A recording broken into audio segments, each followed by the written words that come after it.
Nomadic Fanatic revisits Route 66.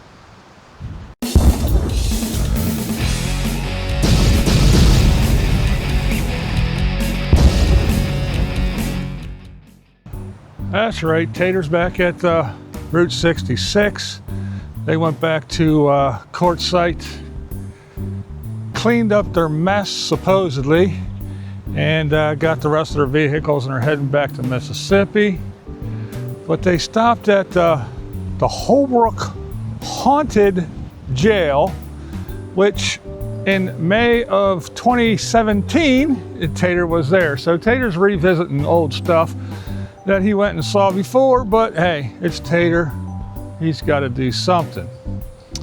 So thought we'd talk about Tater today, since the last video, a lot of people had a lot of comments, interesting stuff, brought up a lot of good points, so thought I'd talk about it a little bit. So let's address some of the Tater stuff.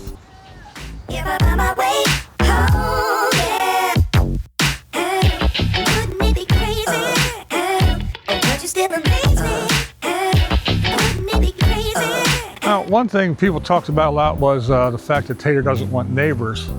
Well, here's my thoughts on that. One, what happened to Mr. Off-Grid Homesteader, right? Everything's supposed to be off-grid, so he didn't have to rely on nothing, and he didn't have to pay bills. He was off-grid, homesteader, and he's gonna do, yeah, you can't do that in neighborhoods when you have, you know, a house on property and neighbors.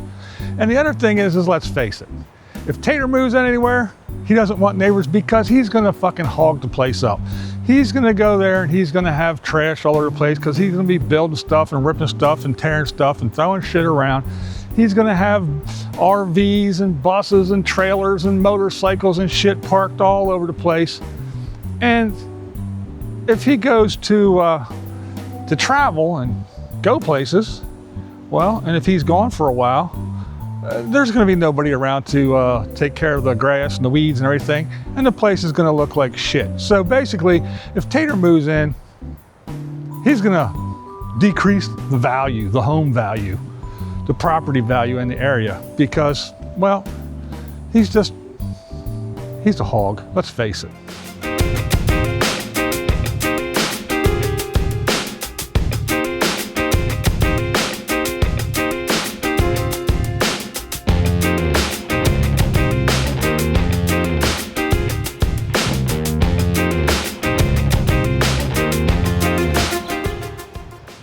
All right, and now the next thing is Tater's looking at what? He's looking at property and land in Texas, Louisiana, Mississippi, and places like that.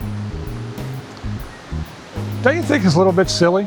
Well, first of all, Tater complained about the Arizona heat. You know how he's everything warm and he's got his shirt off because it's always hot and everything. Well, he's in Arizona where it's the dry heat. Well, so here he is, he's looking at places in the South. And when's he looking? In springtime. He's not looking in the summer when it's hot, humid, hazy, disgusting, where you stand still and you just gush sweat, because it gets like that here up in the Northeast. So down in the South, it gets fucking hot. It gets humid. It gets downright nasty. So for Tater to be talking about moving down there, he wasn't there with the hot heat, humidity, the fucking bugs everywhere. Yeah, he's going to hate it immediately, just like everything else. That's Tater though, because it's just like Taterland. Taterland was perfect until it wasn't. And as soon as it wasn't, it's got to go. So no matter where he goes, if he gets someplace down south, yeah, it's gonna be perfect until it isn't. And then like everything else, it'll have to go.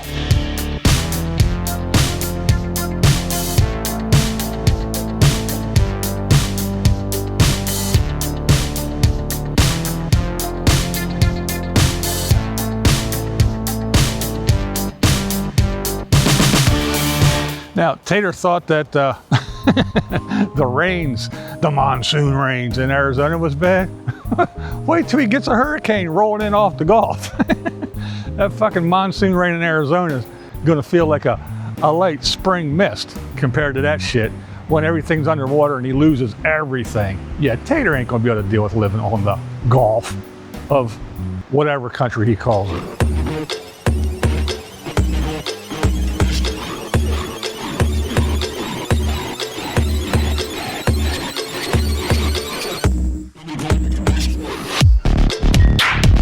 You know, it must be an interesting life to be like Tater, because let's face it, I said it on here lots of times.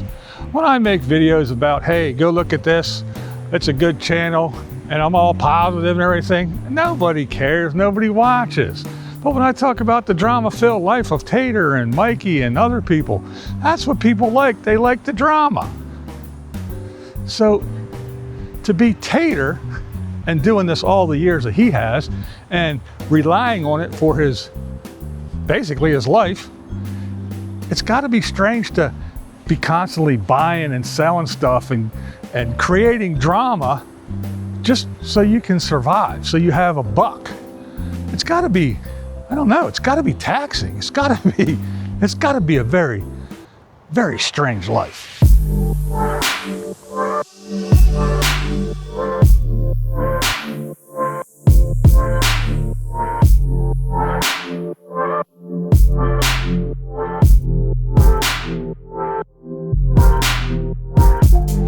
Now, I want to talk about Diana a little bit because I think, in my opinion, she's showing just how naive she can be. Because let's face it, what is it? It's our bus. We're doing this and we're doing that. But then that's when they're together. But when Tater's by himself, what's the story? My bus. This is my bus and I can do what I want and blah, blah, blah, blah, blah. My bus, my bus. So the thing is if they purchase a house together, say, or is it going to be just Tater? But if they purchase a house together, is it going to be the same? Is Tater going to Taterize it? And there's going to be no signs that Diana even lives there at all? Will there be some little specks of Diana here and there throughout this house?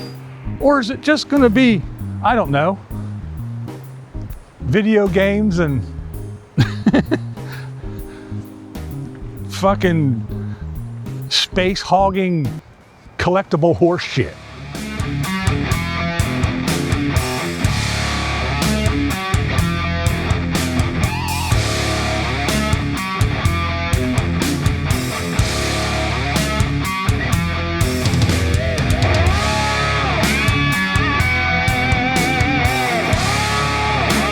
Will Diana turn out to be just another Angela when Tater gets sick of whatever and inevitably sells a joint purchase and leaves her hanging in the breeze?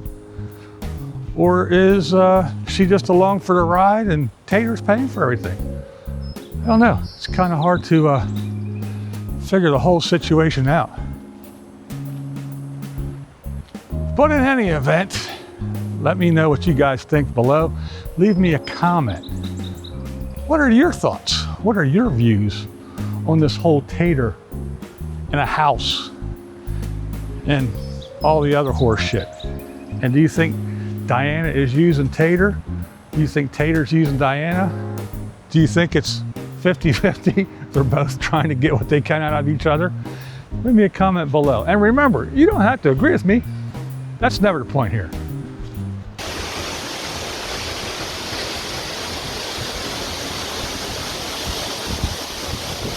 Blind views, and that's the way I see it.